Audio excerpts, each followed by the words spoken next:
Lakers guard Trey Jones is one of 5 finalists for the 2022-23 Kareem Abdul-Jabbar Social Justice Champion Award. He's one of 5 along with Steph Curry, Jaren Jackson Jr., Chris Paul, and Grant Williams. The 5 players represent the year's most impactful social justice advocates who are continuing NBA players' long tradition of activism. The annual award recognizes a current NBA player for pursuing social justice and advancing Kareem's life mission to engage, empower, and drive equality for individuals and groups who have been historically marginalized or systematically disadvantaged. Led by shirtless LeBron James, the LA Lakers held practice at the Ball Arena in Denver today ahead of the Western Conference Finals tomorrow night. The Lakers grabbed the 7th seed in the West after winning a play-in game, while Denver won the 1st seed with a regular season record of 53-29. LeBron and Anthony Davis are now 6-1 in playoff series, and it all boils down to one thing. It's just health. It's all boiled down to health with myself and AD and this franchise since we joined each other 5 years ago, or was it 5, 6, 4 years ago? 4 years ago. So it's always come down to health. Yes, I mean AD is first of all he's talented defensively, really talented, and they're looking for him. He can score on any kind of basket, rolling, short roll, mid-range, post-up, face-up. So he's a really good offensive player, and on defensive end, he's really, he's athletic. He can block shots. He's leading the playoffs in the blocks, deflection with the quick hands. So he's really good defender. So we will see how it's going to be. Game 1 of the Western Conference Finals is tomorrow night, 7:30 in Denver. Pro football coverage, powered by Davis Law Firm. The Houston Texans' 3rd overall draft pick, Will Anderson Jr. from Alabama, will be making a switch this coming season for Houston. The linebacker will be moving to defensive end. It's something similar that happened to Texans head coach DeMeco Ryans when he made it to the NFL back in 2006. He's confident Anderson will be able to make the transition fairly easily, and Anderson is excited to do whatever it takes to be successful for the team that drafted him. Yeah, just being in Alabama, they kind of prepared us for a little bit of everything, hand in the dirt, and, playing a 2-point stand. So it just kind of made me versatile. But, I'm very excited. However they want to use me, it's just going to be, anything I've kind of did at Alabama. So I'm super excited. But, just to do anything they need me for the team. And the Texans' OTAs will begin Monday, May 22nd at the Methodist Training Center. Congratulations to the Antonian Prep softball team. They're heading to the TAP 6A Division I state final after beating Nolan Catholic 11-5 today in the Class 6A state semifinals. Antonian is looking to defend their state championship. We caught up with the team yesterday before they left town for UT Arlington. The goal is to win for the 2nd time, to defend our state championship, and just bring it all. It would mean so much, softball is a really big thing in this school, and going back-to-back would just be amazing, and I really think it would be really good.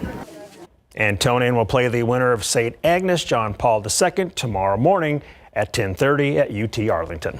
Of course, we'll have the results. Good luck. We will. Yeah. Good luck for them. Thank you, Larry. Coming up next, KSAT explains Narcan, exactly how this medication works to reverse an opioid overdose, and what happens then. Next.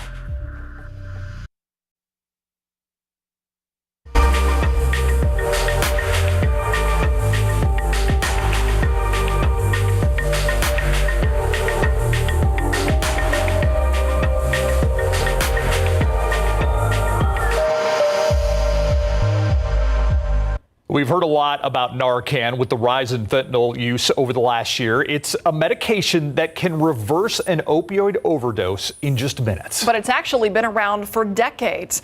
In this KSAT Explains, we tell you how this drug works, what it does to the body. And we start by introducing a man whose life has been saved by Narcan twice.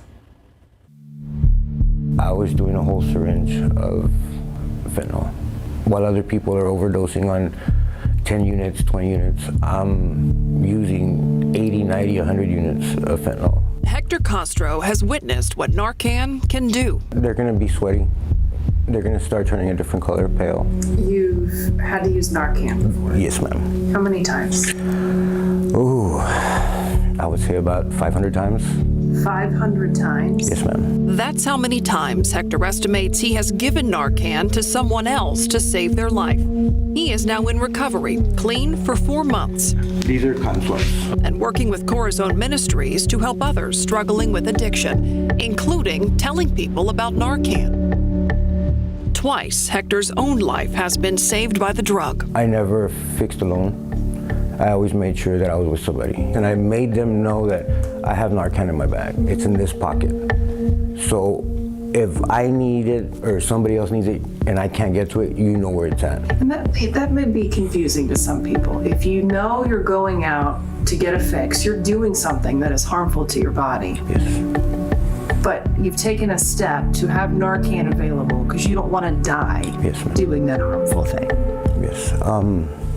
Addiction is it's a disease. So much so that some addicts brought back from an overdose thanks to Narcan immediately want to use again. Because they feel really, really sick. It's like the worst flu you could ever imagine. Narcan triggers the body to instantly go into withdrawals. It can take about 2 to 3 minutes for you to see somebody fully wake up. And that can be the longest 2 to 3 minutes of your life. You got fluids coming out of every part of your body. I've had it to where I can smell the heroin coming out of my body. It is a life-saving shock, but hardly a return to normal. Sick and ill, potentially vomiting, sweating, shaking. They're in such uncomfortable withdrawal, and they know the way to make those withdrawal symptoms go away is to use more. That's really indicative of the cycle of addiction. With opiates especially, people continue to use even after they don't want to anymore because it's so uncomfortable to stop.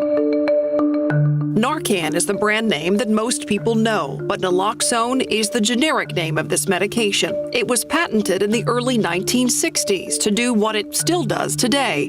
In 1971, the FDA approved the medication to treat opiate overdoses by injection. That form of naloxone is still available, but now there's also a nasal spray. Here's how the drug works. These pink circles represent opioids. They bind to receptors in the brain. One of the impacts an opioid will have on that is it can reduce pain. Naloxone competes for the same space on those receptors. If somebody has taken an opioid, naloxone will essentially bump that opioid off of the receptor site in the central nervous system and then sort of lock onto that receptor site for a certain amount of time. Naloxone lasts in the body for roughly 30 to 90 minutes. And if someone tries to get high in that time, if they try to use it, it's not going to work. It's not going to work until it wears off. Timing is key for a lot of reasons when it comes to Narcan.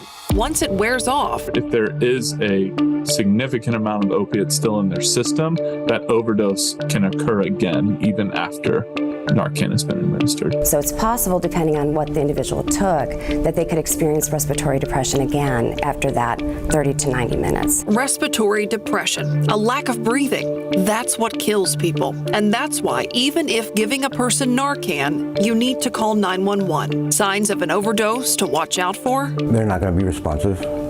Some have shallow breathing. A very loud, it's described as kind of a snoring respirations, and that's really indicating that the respiratory center in the brain is shutting down. They can have their eyes open, they can be standing up, they can be sitting down. You may see some changes in color, but that's usually quite a ways into, the event. On their lips, they start turning blue.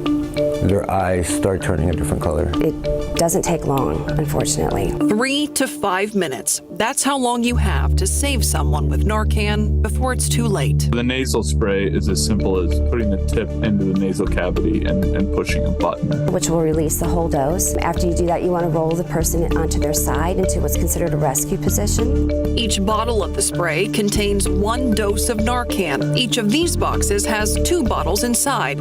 But Hector has seen fentanyl require much more. I've heard of people having to use up to 9 Narcan sometimes because that drug is so powerful.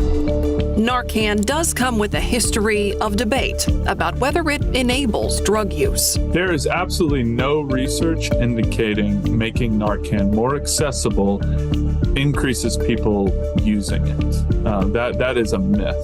Drug overdose deaths among teenagers have been increasing. 1,146 fatal overdoses in 2021. 884 overdose deaths that year were tied to fentanyl. having Narcan on hand to save a life of a teenager that's experimenting with drugs, I don't know how you argue with that. In order for somebody to be in treatment or to access treatment recovery support services, they need to be alive. You don't have to die. Even if you're using, you don't have to die. And you can get Narcan for free. UT Health runs the federally funded program that ships out doses to anyone who wants them. Just go to morenarcanplease.com to sign up for that. We also have a KSAT Explains focused on fentanyl, what it is and why that drug is so different. You can find it by scanning this QR code along with all of our KSAT Explains coverage. We'll be right back. We have some late breaking news just into the KSAT newsroom. A man has been found in a ditch behind Circle K. A man found dead there in the 4700 block of West Avenue, just south of Loop 410. San Antonio police responded, confirmed that it was a dead man, late 20s to early 30s. No word yet on how the person died. No signs of trauma, but officials say, considering where he was found and what condition he was in, drowning is a real possibility. Say it appears the body had been in that ditch for a while. You can see they also were using the drone there on the scene. News around America now, warnings of a potential resurgence of mpox, formerly known as monkeypox, this summer from the CDC. The agency is already investigating a cluster in the Chicago area. At least 12 cases were confirmed between April 17th and May 5th. They were all among men showing symptoms, and 9 of them have received 2 doses of the mpox vaccine. The CDC says that breakthrough infections are possible, but vaccinations can reduce the severity of illness. Amid a rise in thefts, the United States Postal Service beefing up mail security. 300 letter carriers have been robbed on the job already so far this fiscal year. There have been more than 25,000 thefts from receptacles or mailboxes. To help with this problem, the Postal Service installing 12,000 high security blue collection boxes around the country. In addition, USPS is updating the process for change of address requests to prevent identity theft. Look outside with live cam again this evening. Some parts of San Antonio seeing some good rain today. Other parts of South Texas still seeing it. Adam. And talk about that funnel cloud a little bit, too. Yeah, we'll take another look at that tropical funnel that we had down in Dilley. It looks ominous, looks scary, but they're very harmless by and large. Now, we were looking east from the airport, and we're looking toward an area where we actually have some very light rain. Just clipping wind crest, moving through Shirts. Notice over the last hour it just developed and moved in Zool to New Berlin, Lavernia, Atkins. Quick hit of light rain. Hey, better than nothing. Putting a little dent in the drought, just adding to it. We'll take another look at radar and more widespread rain off to the west of San Antonio, but even on the west side, we have a few of these very light showers that have developed. SeaWorld even up toward Leon Valley. And the forecast the rest of the week, we still have some storm opportunities and then some warmer temperatures to talk about in a bit.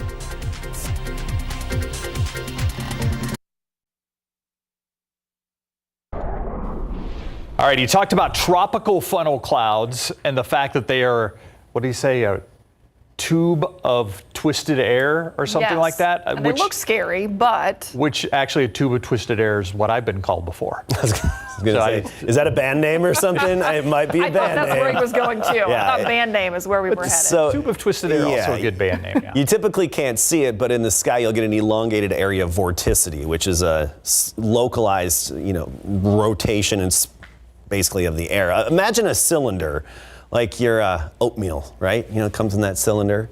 Put that up in the sky and parallel to the ground and spins. That's what develops. And then sometimes a wind gust can stretch it vertically and it makes this little funnel cloud. I'll get out of the way so you can see this. Oatmeal tornado also a band name. Oatmeal nader? Oatmeal tornado, yeah. Area of vorticity, not a good band name. Not a good band. Bad band name. Yeah. Hail core, that's another good one. So anyway, we had this tropical funnel pop up in Dilley. Caught the attention of a lot of folks around there. And yes, very ominous looking, but typically very harmless and not damaging. Usually they don't even come in contact with the ground. In the rare event they would, you could have a gust up to 60 miles per hour briefly, but these tropical funnels, they develop around the coastal bend periodically as well. And then we see them inland as particularly in the kind of atmospheric setup that we have at the moment with this tropical air. And speaking of tropical air, look at that rain in Dilley. Woo-wee, that is some heavy rainfall, ponding of water on the roadways, and of course the yards and drainage areas there. Locally, we have these areas of light rain that are pushing northward, very, very light in nature. We're talking the lowest setting on your windshield wipers and maybe just a little bit of road spray. But I want to go farther to the west. And that's where, starting in Hondo, all the way through Sabinal, Uvalde to Concan, this steadier rain. Now, it was heavy rain. Now it's light to moderate rain that has transitioned into just a broad area of more stratiform rainfall rather than the bubbling thunderstorms that dropped the heavy rain like you saw there in Pearsall. But this is a good soaking rain that's not coming down necessarily too fast, but we do have very saturated soils, so that's something you need to watch out for when it comes to the potential for some water on the roadways and water that's ponding in places. As for the actual rainfall, and I showed you Dilley earlier, you know what? Let's go back to Dilley, and we saw that photo of all that rain that's ponding up, and especially on the side of Dilley that's just along and west of I-35, these more significant rainfall totals. Just today, that's 2 inches estimated by the radar, even higher amounts farther off to the west. And notice this swath of rainfall from today that we have just along and west of I-35. Still a little bit of lightning and thunder in it, but nothing severe. And even that tropical funnel, although it was ominous looking, it's not considered severe, and typically radar doesn't even detect that rotation because it's so light and broad. Okay, we saw this graphic earlier. If you missed it, check this out. This is our drought monitor, which does update on Thursday. And the red and this darker red indicate the extreme and exceptional drought, the worst drought categories. We're going to outline them for you, keep them on the screen here, and then fade on the 7-day rainfall. It's just good. This makes me so happy seeing this. I love it. And remember the aquifer recharge zone right here as well. I mean, the aquifer is 19.9 feet below average. We're gaining ground. And this red indicates a minimum of 4 inches, widespread throughout Bandera County, even up into Kerr and Kendall counties and western Bexar County. And the purple, that's 5-6 inches or more of rain. And this is another interesting stat. I love bringing you good news. Okay, we had 2.31 inches of rain on Saturday. That is the first time, the highest one-day total in 577 days. October 13th, 2021 was the last time we had that much rain in a calendar day, midnight to midnight. Yeah, La Nina's done. We're trending toward El Nino, but anyway, we've got a swirly-whirly pattern right now, blocking high. That's going to break down later on this week. In turn, our rain chances really fall off. Tomorrow, just a 30% chance. 83 degrees the high temperature, and then we have 0% chance by Thursday and Friday, sunny and back near 90, and then just slight chances this weekend. Swirly whirly, that could be like a kids bop band. Yeah. You know, my friend Will just texted me. He said, I called you a tube of twisted air once. Yeah. Get over it. He has not, Will. Yeah. Sorry. The Buzz is coming up next. In the Buzz today, The Weeknd is one of the most popular musicians in the world, but he is now using a new name on social media, which is actually his original name. The Weeknd's Twitter and Instagram accounts now use Abel Makonnen Tesfaye. Yeah, earlier this month, the Canadian singer-songwriter told W Magazine his next album could be the last with his stage name, Weeknd. He said he would still make music, but wasn't sure if he'd use The Weeknd after this album. In March, the Guinness World Book of Records declared Tesfaye the world's most popular musician based on streaming statistics. So we might be getting used to that name. Yeah. Climbing Mount Everest once is a pretty big deal. Doing it 26 times gets you in the record books, even if you're not the first to do it. 46-year-old Pasang Dawa Sherpa stood atop the 8,849-meter peak, sharing the record with Kami Rita Sherpa. Yeah, both Sherpas. The record doesn't appear like it'll last long because Kama Rita, who's also climbing Everest right now, could set another record if he makes it to the top. By the way, Sherpas mostly use their first names. They're known for their climbing skills, and of course, they make a living mainly by guiding foreign clients through Mount Everest. Yeah, what a gig. Yeah, I wonder what they get paid. I don't know. Not enough. There's not a pun in there? No, I thought we were going somewhere with snow and ice and okay. You can feel free to pun away. This is all you. We'll be. All right, here's a look at the radar and the widespread area of rain here. That's from Concan to Uvalde down to La Pryor, Pearsall. You're right on the back side of it, and Devine just almost getting clipped, but not quite. It's especially along Highway 90 from Hondo to Sabinal, even on into Knippa and Uvalde. I do expect this to last a little bit longer, but then overall this action slowly tapering off throughout the night. Locally, we just have a few little light showers, little sprinkles that have popped up around town. Not much to really talk about. Otherwise, tomorrow, it's going to be very similar, a mixture of sun and clouds, low 80s for a high and just a 30% chance of showers tomorrow, then dry the rest of the week. Thanks for watching the news at 6. See you back here on the Night Beat at 10.